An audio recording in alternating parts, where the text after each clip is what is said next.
नमस्कार, स्वागत है आपका एबीपी न्यूज में। मैं अवधेश और आज 4 बजे के इस खास बुलेटिन में हम बात करेंगे उज्जैन की, जहां पर सवाल उठता है कि महाकाल की नगरी की हालत क्या हो गई।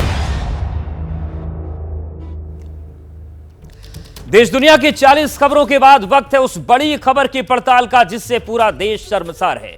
12 साल की लड़की रेप और खून से लथपथ मदद मांग रही थी, मगर मध्य प्रदेश के उज्जैन में रहने वाले इंसानों में इंसानियत शायद मर चुकी थी। बच्ची वहशियों की दरिंदगी के बाद दर दर भटक रही थी, फिर भी धर्म नगरी में अर्धनग्न बच्ची को कपड़े पहनाने वाला कोई नहीं था। जिस देश में महिलाओं के हक और हुकूक की बातें हो रही हों, वहां उज्जैन की घटना के बाद समाज आखिर क्या मुंह दिखाएगा। खैर, इंसानों ने अपना रंग दिखा दिया। अब बारी पुलिस की है कि ऐसे दरिंदों को कड़ी से कड़ी सजा दिलाए। तो आइए करें शुरुआत बड़ी खबर के साथ। तो बड़ी खबर है उज्जैन से। दरिंदगी मामले में पुलिस ने एक्शन लिया है। 5 लोगों को पुलिस ने हिरासत में लिया है। हिरासत में लिए गए आरोपियों से पूछताछ जारी है। वहीं उस पीड़ित बच्ची का इलाज इंदौर के अस्पताल में चल रहा है और उसकी हालत स्थिर बताई जा रही है। कुछ छोटी सर्जरी हुई है, वो संपूर्ण हो गई है, लेकिन इन सब के बीच पुलिस मामले में एक्शन ले रही है। 5 लोगों को पुलिस ने हिरासत में लिया है। तो चलिए अब आपको बताते हैं कि उज्जैन में मासूम से जिस तरीके से दरिंदगी हुई थी, इंसानियत शर्मसार हुई है। तो पूरा मामला यह है क्या, देखिए।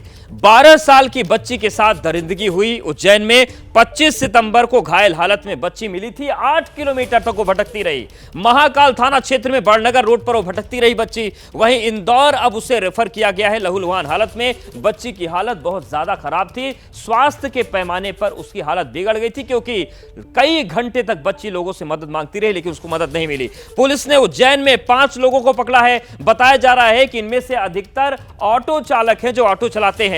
पीड़ित बच्ची सतना की रहने वाली निकली है। पहले माना जा रहा था कि यूपी से है। सतना में 24 सितंबर को बच्ची की गुमशुदगी की रिपोर्ट दर्ज करवाई गई थी, लेकिन बच्ची उज्जैन में मिली और जिस हाल में मिली उसने कई सवाल खड़े कर दिए हैं, क्योंकि बच्ची लगातार लोगों से मदद मांग रही थी, लेकिन कोई मदद करने को तैयार नहीं था। और अब उस बच्ची की जो स्थिति है वो स्थिर है, उसका इंदौर में इलाज चल रहा है और पुलिस इस पूरे मामले में जांच पड़ताल की बात कर रही है। हमारे साथ भोपाल से हमारे सहयोगी ब्रजेश जुड़ गए हैं। उज्जैन से विक्रम हमारे साथ बने। ब्रजेश, से सबसे पहले आपके पास आ रहे हैं।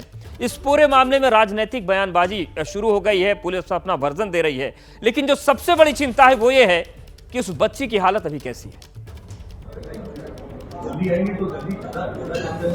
देखिए अवधेश, बच्ची की हालत ठीक है। बच्ची को इंदौर में अस्पताल में तुरंत भर्ती करवाया गया था उज्जैन के बाद, और अच्छी जो पुलिस के लोग जवानों ने उसको खून दिया जब उसको खून करनी थी, और बच्ची की छोटी मोटी माइनर सर्जरी हुई है। अब वो बहुत बेहतर हालत में है, रिएक्ट कर रही है, बात कर रही है, सवालों के जवाब दे रही है। दूसरी बड़ी खबर जो सामने आई है वो ये है कि वो जो बच्ची है वो सतना जिले की जैतपुरा गांव की रहने वाली है। वहाँ पे अपनी वो दादा और भाई और पिता के साथ रहती है, और वहाँ से 24 तारीख की शाम को वो ट्रेन से चढ़ के उज्जैन आई है। वहाँ वो 8वीं कक्षा में पढ़ती है। ये जानकारी भी सामने आई है, और जब ये जानकारी मिली है कि वो उज्जैन में उसके साथ ये सब दुष्कर्म हो गया है, तो सतना की पुलिस उज्जैन भी पहुंच रही है इस पूरे मामले में और तहकीकात के लिए। मगर बड़ी बात यही कि वो कैसे अपने परिवार से छूट के उज्जैन आ गई। उज्जैन में उसके साथ ये जो दरिंदगी हुई है, वो कौन लोग हैं जिन्होंने उसके साथ ये दरिंदगी की, इस सब मामले में पुलिस कई सवाल ब्रजेश आपके पास आएंगे, लेकिन सवाल कई हैं। किसने दर दर भटकती बच्ची की मदद की? पुलिस ने इस मामले में क्या एक्शन लिया? राष्ट्रीय बाल अधिकार संरक्षण आयोग के अध्यक्ष का क्या कहना है, वो भी एक बार सुनवा देते हैं। वह बालिका अपनी ही भाषा में कुछ बोल रही थी जिसे मैं समझ नहीं पा रहा था।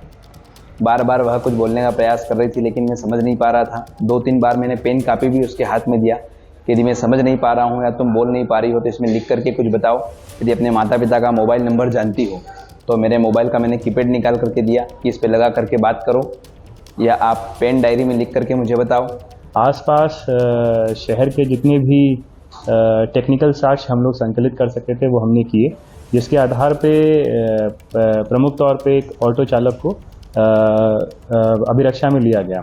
उससे जब पूछताछ हुई, पूछताछ में कुछ महत्वपूर्ण तथ्य सामने आए। इसमें अभी तक 5 लोगों से पूछताछ की जा रही है, जो घटना समय, घटना दिनांक, घटना स्थल के आसपास, बच्ची के आसपास थे या उनसे उनकी बातचीत हुई। हमने उस आधार पर नोटिस मध्य प्रदेश सरकार को किया है। जब जवाब उनका आएगा तो हम आपको इस जानकारी से अद्यतन कर पाएंगे। तो देखा किस तरीके से पूरा घटनाक्रम आगे बढ़ रहा है। विक्रम हमारे साथ बने हुए जैन से। विक्रम, जो पुलिस पूछताछ चल रही है 5 लोगों से जिन्हें हिरासत में लिया गया है, कोई चीज अब तक निकलकर सामने आई है पूछताछ में? और सबसे महत्वपूर्ण बात यह भी है कि वो बच्ची उज्जैन किन परिस्थितियों में पहुंची, क्यों पहुंची, क्या इसको लेकर कोई जानकारी मिल पाई है? देखिए, मैं उसी थाने के बाहर खड़ा हूँ। ये महाकाल थाना है उज्जैन का। यहीं पर पूछताछ की जा रही है। जो 5 लोग हैं उनसे यहाँ पर कड़ी पूछताछ की जा रही है। इनमें ऑटो चालक भी हैं और जो 2 अन्य हैं जो कि सीसीटीवी फुटेज में नजर आए थे, जो बालिका के आसपास घूमते हुए नजर आए थे, बार बार वो बालिका के आसपास घूम रहे थे। इनमें 3 ऑटो चालक हैं जिनसे इसी थाने में कड़ी पूछताछ चल रही है। पुलिस अधिकारियों ने स्पष्ट रूप से कहा है कि जो संदिग्ध पकड़ा है उन्हीं संदिग्धों में से आरोपी है। पुलिस तस्दीक कर रही है, चूंकि बड़ा मामला है, गंभीर मामला है। और जैसा कि हमारे उज्जैन पुलिस अधीक्षक से बात हुई है सचिन शर्मा से, तो उन्होंने ये बताया कि जो बच्ची है वो अपने परिवार से रूठ कर उज्जैन के लिए पहुंची थी। उज्जैन में बिल्कुल जांच चल रही है। विक्रम, एक मेरा सवाल आपसे और भी है कि बाबा महाकाल की नगरी है, राजा महाकाल है इस नगरी के, लेकिन वहां की जो प्रजा है वो किस तरीके की है? क्या इतनी संवेदनहीन प्रजा है कि बच्ची कई घंटों तक भटकती रहती है, कुछ लोगों से मदद मांगती है, लेकिन एक भी व्यक्ति महाकाल की नगरी में ऐसा नहीं मिला कि एक बच्ची की मदद कर सके? ऐसे हैं महाकाल की नगरी के लोग, संवेदनहीनता इतनी ज्यादा उज्जैन में? देखिए, उज्जैन में कुछ लोगों ने बालिका की मदद भी की है। जैसा कि पुलिस अधिकारियों ने बताया है, 4 लोग उनके पास आए हैं जिन्होंने बालिका को पैसा भी दिया था, लेकिन चूंकि बालिका खून में सनी हुई थी, लोग भयभीत थे कि मान लीजिए कोई हम मदद करने जाते हैं और वो बालिका जो अपना पता है, अपना ठिकाना है, अन्य जानकारी भी नहीं दे पा रही थी, इसलिए लोग भी मदद करने में कतरा रहे थे, भयभीत थे। लेकिन निश्चित रूप से जो बालिका की मदद समय पे होना चाहिए थी वो समय पर नहीं हो पाई। चूंकि मैं आपको ये भी बताना चाहूंगा कि महाकाल की नगरी में महाकाल लोक बनने के बाद लगभग 2 लाख श्रद्धालु बिल्कुल बड़ी संख्या में श्रद्धालु आते हैं। ऐसे में सुरक्षा का सवाल निश्चित तौर से है। ब्रजेश भी लगातार हमारे साथ बने। ब्रजेश, ये सवाल है कि जांच हो जाएगी, बच्ची स्वस्थ भी हो जाएगी, घर भी चली जाएगी, लेकिन जो उज्जैन पर धब्बा लग गया है ये लंबे समय तक याद रखा जाएगा। बेटियों की सुरक्षा की बात होती है, लाडली लक्ष्मी योजना चलती है, मुख्यमंत्री खुद सभी महिलाओं के भाई हैं, बच्चियों के मामा हैं, लेकिन ये एक घटना ऐसी है जिसने तमाम चीजों को सवालों के कटघरे में खड़ा कर दिया है। बिल्कुल अवधेश, ये बहुत दुर्भाग्यजनक घटना है और खासकर उस उज्जैन में हुई जहां पर जो मध्य प्रदेश की धार्मिक राजधानी कही जाती है। जिस तरीके से बच्ची से दुष्कर्म किया गया और जिस तरीके से बच्ची फिर लंबे समय तक घर घर भटकती रही, उसकी मदद को लोग डर के भयवश आगे नहीं आए, तो इस घटना ने लोगों को हिला के रख दिया है। और चूंकि चुनाव का समय है, इसलिए बीजेपी, कांग्रेस ने इस विषय को मुद्दा बनाया है। कांग्रेस ने कल धरना दिया थाने के सामने, आज भी भोपाल में उन्होंने प्रदर्शन किया। तो ये जो बालिकाओं के प्रति जो दुष्कर्म और बुरी नजरों के जो लोग होते हैं, ये बालिकाओं के प्रति अपराध है जो मध्य प्रदेश में ज्यादा है और बढ़ते जा रहे हैं। उस मामले ने कैसा एक राजनीतिक रंग ले लिया है, ये बहुत हैरानी की बात है, क्योंकि चुनाव का वक्त है।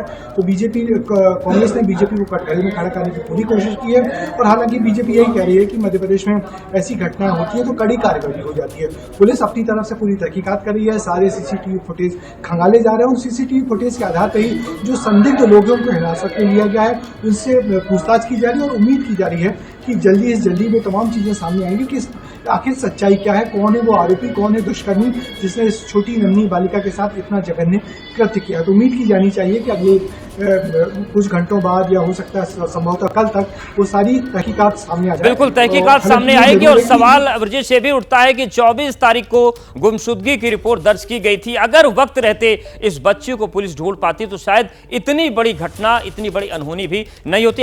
तो आज हम बात कर रहे हैं उज्जैन की, जहां पर एक 12 साल की मासूम बच्ची उज्जैन पहुंची थी और जिस तरीके से फिर उसके साथ दरिंदगी हुई और 2 से ज्यादा घंटे तक वो कॉलोनी के इर्द गिर्द भटकती रही, लोगों से मदद मांगती रही, लेकिन मदद नहीं मिली। हालांकि बाद में उसको मदद मिली, लेकिन तब तक शायद बहुत देर हो चुकी थी। अब पुलिस कार्रवाई की बात कर रही है। सीधे रुख करते भोपाल का ब्रजेश हमारे साथ बने हुए हैं। ब्रजेश, ये पूरा जो मामला है इसमें सियासी बयानबाजी भी शुरू हो गई है, विधानसभा चुनाव का वक्त है, क्या यह मुद्दा अब इतना बड़ा हो गया है कि पूरे चुनाव गूंजता हुआ सुनाई पड़ेगा? हाँ बिल्कुल, निश्चित ही बीजेपी को जिस बात को लेकर कांग्रेस कटघरे में खड़ी करती रही है कि मध्य प्रदेश में महिला उत्पीड़न और बालिका उत्पीड़न की घटनाएं बहुत ज़्यादा होती हैं। जो एनसीआरबी के रिकॉर्ड्स हैं उसमें महिला उत्पीड़न और बालिका उत्पीड़न के जो केसेस हैं उनमें मध्य प्रदेश की केस संख्या काफ़ी बड़े हैं। तो इस बात को लेकर जो कांग्रेस मुद्दा बना के बीजेपी सरकार को लगातार घेरती आई है, उसमें इस घटना ने आग में घी का काम किया है। और इस घटना को लेकर कल रणदीप सुरजेवाला से लेकर राहुल गांधी तक ने ट्वीट करके मध्य प्रदेश सरकार के से कहा कि किस तरीके से बातें बड़ी बड़ी हो रही हैं, मगर जो सच्चाई है वो सच्चाई ये है कि बालिका उत्पीड़न की घटनाएं हो रही हैं, बालिकाओं के साथ दुष्कर्म हो रहे हैं और ऐसे लगातार मामले मध्य प्रदेश में सामने आ रहे हैं। तो यही वजह है कि इस मामले को लेकर कांग्रेस ने तूल पकड़ लिया है। और चूंकि चुनाव का सियासी मौसम है तो इस मामले को लेकर कांग्रेस ने आज दोपहर में भी रागिनी नायक ने प्रेस कॉन्फ्रेंस करके यही सारी बातें कही जो हमने आपको बताई। ये तमाम बातें कही जा रही हैं। विक्रम आपके पास आ रहे हैं। तमाम चीजों की हमने बात कर ली कि दरिंदगी हुई बच्ची के साथ, उसके बाद मदद नहीं मिली, पुलिस कार्रवाई कर रही है, लेकिन वो कौन लोग थे जिन्होंने पहली बार अपनी जिम्मेदारी को महसूस किया और बच्ची को मदद देने की कोशिश की? ऐसे लोगों का जिक्र होना भी जरूरी है क्योंकि यही लोग असल में समाज का स्तंभ हैं। पहले किसी को जिम्मेदारी का एहसास होता तो शायद बच्ची बहुत सुरक्षित होती। देखिए, बच्ची जो है वो सभी दूर भटकती हुई कॉलोनियों में भटकती हुई एक आश्रम में पहुंची। वहां पर कुछ साधु संत और कुछ वेद पाठी जो छात्र है वो वहां पर मौजूद थे। उनसे उसने अपनी पीड़ा बताई तो उन लोगों ने उसे कपड़े दिए, वस्त्र दिए और डायल 100 को फोन लगाया, पुलिस को बुलाया और उन्होंने बताया कि ये घटना बेहद गंभीर है। तो पुलिस तुरंत मौके पर पहुंची और बालिका को तुरंत अस्पताल भिजवाया। इसके बाद जब अस्पताल में परीक्षण हुआ, चूंकि बालिका इतनी डरी सहमी थी कि वो अपने साथ जो घटनाक्रम हुआ वो बिल्कुल बताने की स्थिति में नहीं थी। और निश्चित तौर से जब इतनी बड़ी हैवानियत हो जाए तो किसी की मन स्थिति क्या होगी वो समझा जा सकता। जैसे ही घड़ी का काटा दोपहर 2:30 पे आए, बबीता जी का दिल सास बहू साजिश के लिए मचल जाए।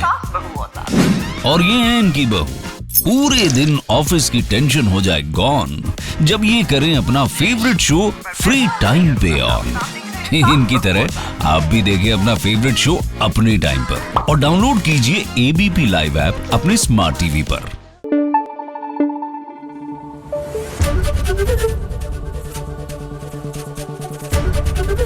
एबीपी न्यूज आपको रखे आगे।